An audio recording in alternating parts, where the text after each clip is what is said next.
Does Joe Biden survive this? I mean, the concern is that no matter how much, Tina, the White House says that, look, he's not going to stand down, he stays on, I feel like the narrative has now run. The momentum behind the idea that Biden should step down to make way for another candidate is accelerating, and it's accelerating fast and faster than the White House can control the narrative. I mean, I think the corollary here is to think about crisis comms for a company. You can't spin this. It isn't a moment. Aging is a process which is not reversible as far as anybody knows. They've got a couple of interviews coming up. We had the meeting with governors yesterday where Vice President Harris joined. And then tomorrow, the interview with George Stephanopoulos is going to be very closely watched. But I keep seeing people in the Democrat camp talking about Biden needs to step up, he needs to reassure. I sort of think that ship has sailed. Yeah. Do you agree, John? Yes, he can't get younger.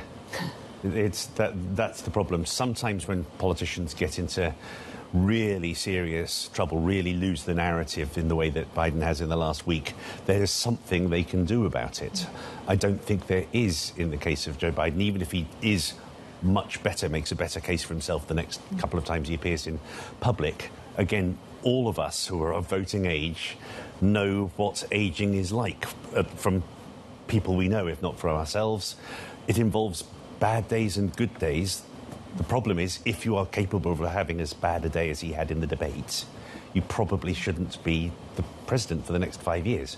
I don't think that's surmountable, and I think eventually, yes, one way or another, he probably is going to stand down. So, John, people in the Democrat Party say, look, he's the only one that can win against Trump. I don't know whether that's changed.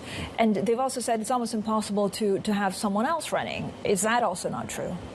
I don't think that's true. I mean, the fact that you adjusted to John. There are norms, there are customs, there are things that have never happened before. I think it's time to throw out the playbook. Yeah, I think one of the key points to address Francine's point there is that one of the critical things about the polls at the moment is that they are showing other candidates doing better against Trump than Biden does, including, and this is why there is such a bubble of interest in Kamala Harris again, Kamala Harris is actually outperforming some of the more interesting governors who people are talking about as candidates. That's a very serious issue which knocks one of the other big supports for Biden's candidacy. It's also important because it makes it easier for the hardcore Team Biden to contemplate. Yes. If Kamala stays on the ticket, right? Like having a clean slate, I think, is inconceivable, but it changes the dynamics. Tina, first of all, who convinces Joe Biden that he needs to step down? Only his wife? I keep on hearing this from many parts. I feel a little sorry for Jill Biden in that she's sort of being turned into Lady Macbeth or Yoko Ono or somebody in terms of the overriding narrative. She's obviously most important. If you have a bunch of senators, he was a lion of the Senate, spent however many decades in the Senate, go to him and point out there's a fascinating piece by Nate Silver in today's New York Times. There are 5 swing states where there is a defending Democratic senator running. There have been something like 45 polls, and the senator candidate has done better than Biden in every single one of those polls. He is plainly, blatantly running behind another Democrat in those states. I think that is the kind of thing, given how much he cares about the Senate, that might sway him. But Democrats have to decide if they want to win.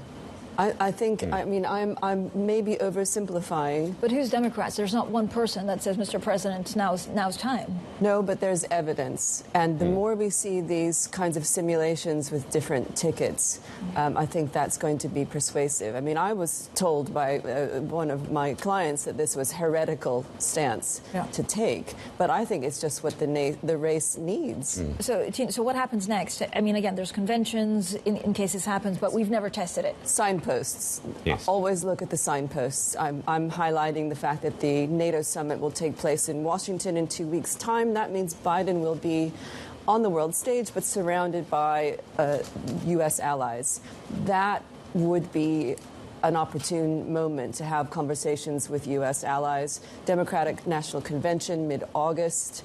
This needs to happen soon, however, if it's going to happen. And I think if it doesn't happen, Democrats lose. Do you think it happens even earlier? I think it could, although having heard Tina's suggestion about the NATO summit, I think that does make quite a bit of sense. You could also bring Kamala rather more forward than you usually do to meet the other dignitaries and get the kind of advantage that you get from hobnobbing with world leaders in public, which some politicians. No. I'm sorry, I'm not allowed to mention Britain. I think you can say the word UK. I didn't say that. Yeah, I did not say that. I said nothing about that. In general, most good politicians think it's a good idea to appear with world leaders in the run-up to a big election. So it could be a coming-out party for Kamala as well as a big farewell occasion for Biden. I've been told until like 2 weeks ago that the vice president almost had no chance of being elected. Why the sudden change? Her ratings are up. Listen, I mean, her stock is literally But compared to Biden, not compared to Trump. Compared to Biden, can she beat Trump? Again, we need to see some polling simulations. Usually, if she's elevated to the presidential candidate, a VP candidate normally doesn't move the needle. In this case, I think it would. We've never been there before. What I don't see, by the way, is 2 Californians on the ticket. Much as I am a proud native Californian, you're not going to see Gavin Newsom and Kamala Harris on one ticket. You've got to have, I think, a Midwesterner. But again, we are ahead of the political process, and markets, as ever, are way ahead of the political process.